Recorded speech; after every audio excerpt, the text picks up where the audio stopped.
இந்த million dollar கேள்வியில் நீங்கள் கடன் வாங்கி தொழிலதிபர் ஆவீர்களா? 3 அமைப்புன்னு சொல்லிட்டேன் இல்லையா? 6ஆம் பாவகம் எதனோடு தொடர்பு கொள்ளுகிறது? 2, 6, 10 இந்த ட்ரையாங்கிளோட தொடர்பு கொள்ளுகிறது இல்லையா?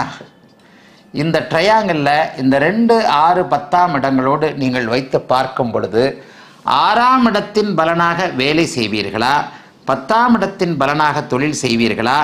2 அமைப்புகளையோடையும் கனெக்ட் பண்ணுகின்ற இந்த 2ஆம் பாவக தனத்தை எவ்வாறு சம்பாதிப்பீர்கள் என்பது 6, 10 சம்பந்தப்பட்டது.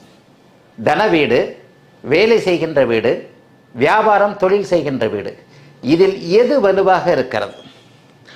6ஆம் பாவகம் வலுவாக இருந்தால் நீங்கள் வேலையை மட்டும் செய்ய போகிறீர்கள், வேலையின் மூலமான பொருள் வரவு வரப்போகிறது. 10ஆம் பாவகம் வலுவாக இருந்தால் நீங்கள் தொழிலை செய்து தொழில் மூலமான வருமான வரம்பு அமைப்புகளை நீங்கள் செய்ய போகிறீங்க. இதுதான் ஒரு மிகப்பெரிய அமைப்பாக உங்களுக்கு இது அப்படியே பார்ப்போம் ஒவ்வொன்றா. இது கொஞ்சம் புரிஞ்சிக்க கணிக்க சிக்கலான ஒரு பாவகம். 10ஆம் பொதுவாக நடத்திக்கிட்டு போகிறதில்லை.